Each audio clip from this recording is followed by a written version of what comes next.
It's Friday, March 19. This is the news on PBCJ. I'm Simone Absalom Gale. The Ministry of Health and Wellness says that for the week of March 22 to March 28, the priority group for vaccination is persons 75 years and older.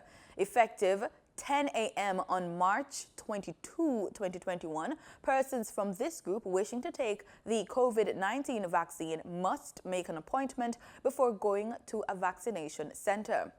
Only persons in this group will be able to make an appointment. To make the appointment, persons 75 years and older or their caregivers must use one of the following methods. Book directly online via the Ministry of Health and Wellness's website at www.moh.gov.jm. Call the Vaccination Center hotline at 888-1-LOVE. Call or visit their parish health department or local health center, or call or visit their private doctor. To make an appointment, persons will need to provide their full name, telephone number, age, and home address. Persons must provide a contact number with their booking. Prime Minister Andrew Holness says despite a $70 billion fallout in the government revenue, he believes his administration has done well in managing the economic impact of the COVID-19 pandemic. He was making his contribution to the 2021-2022 budget debate in the House of Representatives on Thursday. These crises have tested our mettle as a government and as a people. But we have shown courage, dexterity in management, and incredible resilience, of which we can justly be proud as a country. I am confident that we will recover faster, stronger, and better than before. Mr. Holness notes that Jamaica's public debt has remained flat at 1.7% of GDP over the past year, despite the major fall in government revenue and increase in expenditure as a result of the pandemic. Even though we lost $2.5 billion in foreign exchange earnings from our tourism export, and I use it in that way because it's an export. We don't think of it as an export, but tourism is an export. That there was only a marginal increase in the difference between our total inflows from exports and other earnings and what we spend on imports and other outflows. This shows an economy that is developing the ability to absorb shocks. Our net international reserves have been maintained at a robust level of over $3 billion. The amount of public debt has remained flat over the year despite the massive fallout in government revenue and increase in government expenditure. Madam Speaker, Jamaica is among only a few countries that have been able to achieve this. Governments globally issued a record $16.3 trillion in new debt in 2020 and are expected to borrow another $12.6 trillion this year. So countries are borrowing to cushion the blow of the pandemic. While acknowledging the loss in foreign exchange revenue and decrease in tourism arrivals, the Prime Minister was quick to point to the increase in the construction sector. While the sector was hit hard during April to June 2020 and declined by 14.5%, it grew by 7% in July to September quarter and is forecasted by Pbcj to grow by 6.2% in the October to December 2020 quarter. More new companies and new businesses were registered in the 2021 financial year than ever before in our history. And this says something about what is happening with small businesses and people seeking to formalize themselves in the economy. Mr. Holness also touted the fact that the island has been able to maintain its highest credit rating in 20 years from Standard & Poor's. This he chalked up to his administration's prudent fiscal management over a number of years. This is precisely how a vicious debt spiral begins, leading to an increase in our debt again to unsustainable levels, undermining the credibility of government's fiscal policy, putting our international credit ratings at risk and ultimately threatening the prospects of recovery that every Jamaican household is anticipating. Madam Speaker, we can return to growth without unsustainably increasing our borrowing. Opposition leader Mark Golding and spokesman on finance Julian Robinson have criticized the government's $830.8 billion budget as inadequate and timid. However, in response, Mr. Holness says the government has suspended fiscal targets to support COVID-19 financial measures. To that end, he called on Jamaicans to get vaccinated so that the country can return to full production capacity. The government is working on creative ways to help Jamaicans survive the COVID-19 pandemic. One initiative is to extend the access to National Housing Trust NHD contribution refunds 1 year in advance, effective this July. Prime Minister Andrew Holness made these announcements on Thursday during his contribution to the 2021-2022 budget debate in Gordon House. As part of the COVID-19 efforts, the NHD will allow persons who have been unemployed for a period of 12 months or more to access their contribution refunds 1 year in advance. Since 2016, some public sector mortgagors have been receiving their contribution refunds in cash annually. This cash refund is unlike what obtains for regular mortgagors whose contribution refund is paid directly to the NHD mortgage account. When this provision was initially established, it was based on the economic situation which resulted in a wage freeze under the Memorandum of Understanding between the public sector workers and government. In my 2018-2019 budget presentation, I spoke to extending the cash refund granted by the NHD to eligible public sector workers and indicated that the period of extension would end this year, 2021. Madam Speaker, with the impact of the COVID-19 pandemic, such an extension is once again needed. Mr. Holness said that the country was preparing for economic recovery by embarking on significant development projects that would improve productivity, stimulate growth, and boost employment. The expansion of the Freeport terminal works to extend berth 2 to accommodate the current trend of larger size vessels and construction of a new berth 1 to handle cargo that is underway. The project is expected to be completed in 2022 at a cost of $16.4 million. The PAJ has been engaged with the Urban Development Corporation with a view to transforming the Montego Bay Freeport Road between the roundabout and the eastern boundary of the terminal. And those who live in Montego Bay would know how important this project is. Indeed, we get many complaints, but this project is now underway. The aim is to create a pedestrian-friendly stretch of roadway with provision for cycling and mopeds. The PAJ is now focused on the creation of a new town centre in Falmouth, combining the conveniences and aesthetic of a modern urban town with elements of the existing Georgian architecture. The multi-year project is to be developed as a public-private partnership located on 50 acres of land owned by the authority adjacent to the terminal and to the existing historic town.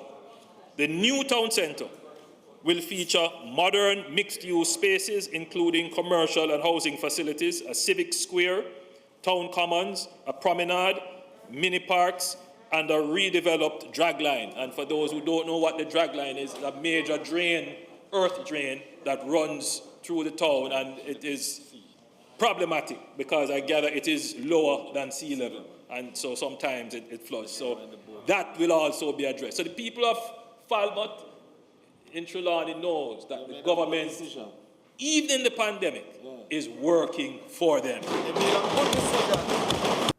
The Spanish Town Examination Depot of the Island Traffic Authority, ITA, is open today, March 19, having undergone deep cleaning and sanitization exercise after the confirmation of a positive COVID-19 case at the location. The depot closed on Tuesday, March 16, 2021. The ITA says all other members of staff have tested negative for the virus and has resumed service. The authority advises the requisite protocol will remain in place for the prevention of the spread of COVID-19 virus. Non-compliant individuals or businesses that have yet to renew their environmental permits have until March 31 to do so. Urban planner with the application branch of the National Environmental and Planning Agency, Latoya Crawford, explains. There are over 5 main categories with corresponding subsectors that are now due for renewal. Some of these are petroleum storage, hydrocarbon storage, hazardous material storage, scrap metal, the operation of a hotel, ecotourism and nature tourism, mining, hazardous waste, and solid waste treatment. The Natural Resources Conservation Permit and Licenses Regulations was amended in 2015. This now allows for environmental permits to last for 5 years. Taking into consideration the challenges brought on by COVID-19, NEPA granted a 1-year grace period for permits that expired in 2021. Understanding the challenges being encountered by businesses and individuals, the agency took the step to grant a grace period between April 1, 2020 and March 31st, 2021.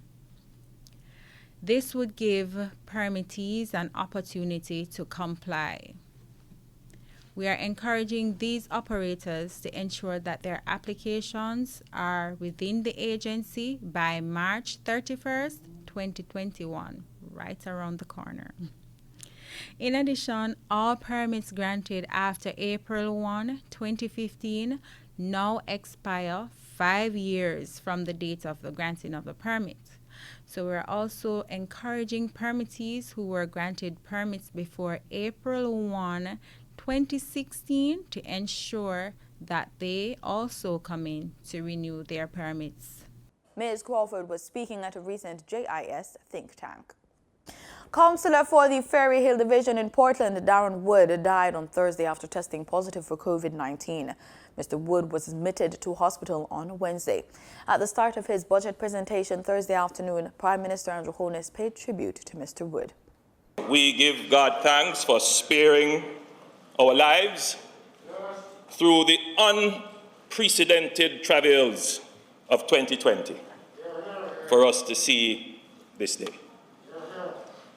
And, Madam Speaker, we spare a thought for Derron Wood, Councillor of the Ferry Hill Division in Portland, who passed today. The pandemic has brought home the fickleness and fleeting nature of life. How can your Jamaican passport help if you want to buy real estate? Financial coach Denise Williams tells us how in today's expanded edition of the Business Report with host Gabriel Thompson.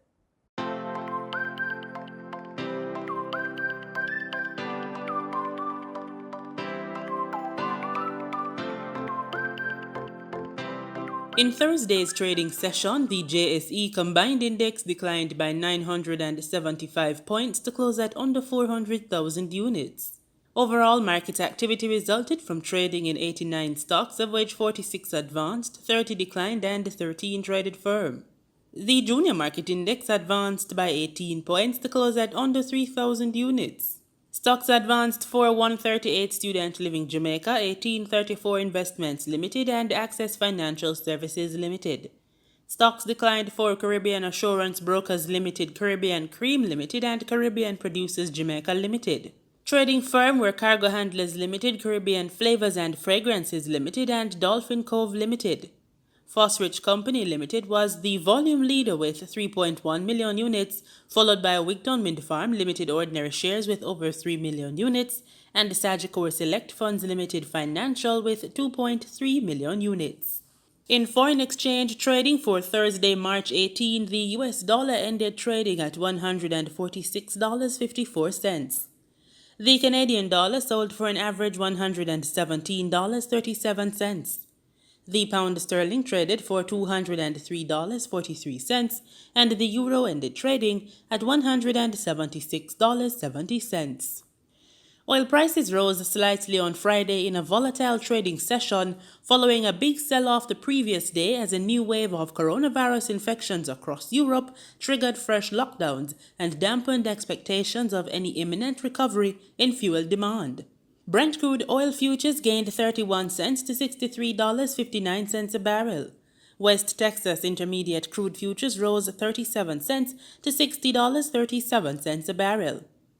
In this week's edition of Financially Focused, financial coach Denise Williams is joined by attorney at law Robert Taylor to discuss the possibility of kickstarting your real estate investments with a Jamaican passport. Many of us who seek other passports, we hold a Jamaican passport and we seek other passports, and we take for granted some of the benefits that being a Jamaican citizen provides. Certainly in the COVID period, many people who lived abroad recognized and appreciated some of the safeguards of being able to return to Jamaica and have that sense of protection or insulation from a pandemic. So yes, the Jamaican passport has benefits with the National Housing Trust. Jamaican citizens can benefit from that trust. That trust provides subsidized lending rates. And so there's always that opportunity for persons to grow their asset base, invest in Jamaica, and take benefit of their birthright. The value of that benefit to someone holding a Jamaican passport is $50,000 US. Can you believe that, Robert? I mean, if your family has the connection and you don't have that passport, you're giving away $50,000 US, Robert. Well, and to think that you can combine with another contributor and you can actually double or treble that benefit. So yes, there's a multiple effect in one particular or any particular family if they apply the benefit. Shall we add the interest rate, 1 to 4%? What do you say about the interest rate, Robert?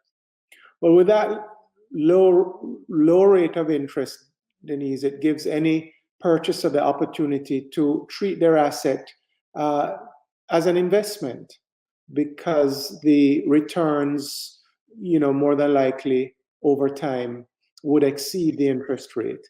And also, the interest rates are globally competitive. So while commercial bank lending rates tend to be between 7, 8, and maybe up to 11%, this is a very significantly subsidized rate. Question though, Robert, I know that you at 18, you can benefit from the National Housing Trust. But at what age can you benefit from having an actual passport? Well, Denise, based on my experience and the process, once you're born and you qualify, an application, if you're a minor, that application can be made on your behalf by an adult. So basically, you can pre-plan for your child.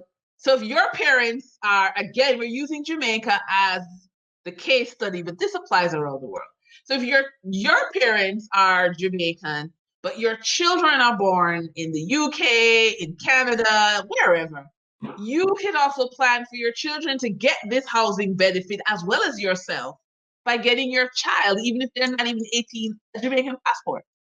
Right. So when they get to the age of qualification, everything would already have been in place. If If you're in Jamaica, you can go to the Passport Immigration Office. They give you the address, 8 Waterloo Road. There are Jamaican High Commissions around the US, the UK, and Canada. And you can also submit online. So you have 3 ways of getting the ball rolling. But guess what? Robert, a lot of your clients, I'm sure, don't want to do the paperwork.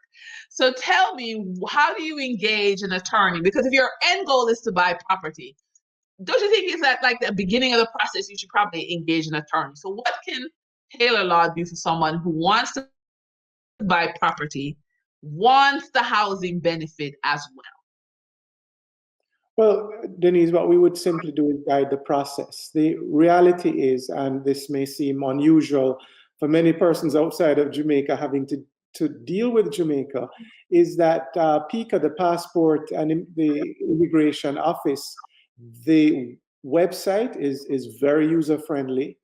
Okay. There are a number of levels of service, including expedition, that works very robustly. And we've had very good experiences with this department. So a lot of kudos to that department. So, we can guide the person through the process of filling out the forms, actual submission of the forms we can provide some support with. But the turnaround times are entirely dependent once an application is complete on the Passport Office. And you can elect to use varying levels of service in terms of return time. Right. Again, this is something you can do around the world. I suspect in this day and age, most passport offices around the world are online. So if your family is from, as I said, we're using Jamaica as a case study, but if your family is from somewhere else, it's just a matter of Googling the passport office. For more information on the development of your financial future, head on over to financiallyfocusedmedia.com or find Denise on YouTube at Financially Focused. And on that note, we close this extended edition of the Business Report Inside the News on PBCJ. I'm Gabrielle Thompson. In regional news, we begin in Barbados, where UNICEF Children's Champion Faith Marshall Harris is advocating for the establishment of a halfway house to deal with population's delinquent adolescents. We get more from Barbados Today's Arnold Joseph. The state-run government industrial school in its present form has outlived its usefulness. That's according to UNICEF's Children's Champion Faith Marshall Harris, who is recommending the establishment of halfway houses for delinquent adolescents in Barbados to replace the existing male and female correctional institutions. Emmanuel Joseph picks up the story. Speaking against the backdrop of a recent video that went viral on social media of a girl of the institution who was placed naked in solitary confinement, prompting Home Affairs Minister Wilfred Abrams to launch an investigation into the apparent abuse, Marshall Harris is adamant that comprehensive reform is urgently required. She is also suggesting a re-engineering and a rethinking of the entire operation of the correctional facilities. I happen to feel that when it comes to adolescents, we should move, especially the girls, we should move more in the direction of halfway houses. The government industrial schools as it presently stands and it's presently set up clearly doesn't seem to be fitting the bill, and probably we need to have a rethink. The child rights advocate also points out that if for any reason a minor has to be placed in solitary confinement, UN rules dictate that it has to be a last resort and for the shortest possible time. While depriving a child of their liberty should be used as a last resort and for the shortest possible time, there may inevitably be situations where we need to use the facility and deprive juvenile of their liberty. But we have got to have a facility that follows the rules.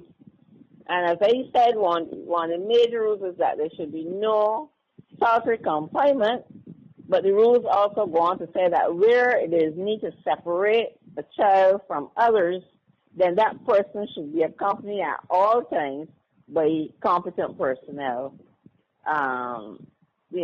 And that in fact, persons important in the child's life, like parent, guardian, significant adults in their life, and their legal representatives, if there is one, should be informed of any serious development that requires such action. Marshall Harris is also questioning whether the staff of the Gov't Industrial School are acquainted with the Convention on the Rights of the Child when one considers the type of allegations of abuse which are being highlighted by the juveniles. Emmanuel Joseph for Barbados Today. The government of St. Lucia is pushing to make the country landfill-free by 2030.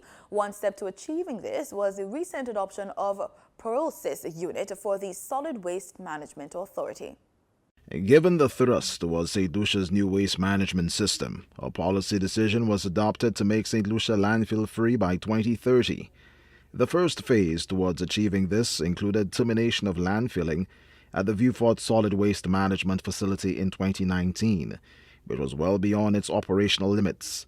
The next phase was commissioning and operationalizing 4 units, pyrolysis units, at the Viewfort Transfer Facility. It runs on a pyrolysis where you have oxygen brought in to interact with initial flame for a start. Chamber temperature goes up. The chambers can reach up to 1,100 degrees Celsius. 45 minutes, 60 minutes, your waste will be done. In that intervening process, the waste will be processed in the chamber, and then emissions will be brought through the scrubber system and through the filtration system, and via this novel system that's patented, what you get out is vapor and stripped of its emissions. The St. Lucia Solid Waste Management Authority aims to decentralize waste disposal in the South.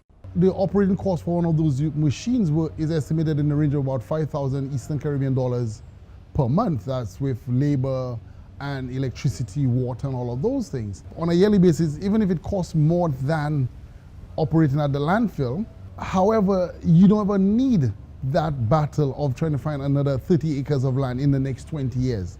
This site will be used for waste disposal and data collection, which is expected to cause changes in the residential waste assortment system. It will reduce the waste volumes down to so little that you could actually use the current facilities that we have almost for forever, because you're pretty much getting rid of ash to a point right now. The implementation of this technology will reduce the quantity of waste being transferred to the north, the cost of transportation, and the impact to the Dayglow landfill. The remaining phases would establish facilities at various locations around the island to treat waste closer to the point of generation, effectively reducing transportation of waste. The Carina pyrolysis technology is relatively simple, and most of the parts and processes can be managed by local engineers and service personnel. In sports, we go to athletics. Track and field lovers will be pleased to know that the 8th staging of the Corporate Area Development Meet gets underway today, March 19, with 21 finals slated on day 1 of the 2-day event. The meet began at Stadium East at 8:30 a.m. and continues on Saturday inside the National Stadium starting at the same time. Kingston College are defending champions for the boys section, while Excelsior High are the defending champions for the girls. The 21 schools have confirmed their participation in the event. First and second place finishers will gain automatic entries into the Issa Grace Kennedy Boys and Girls Athletics Championships set for April 27 to May 1. And that's our package. On behalf of the entire production team, thanks for watching PBCJ. Do stay safe.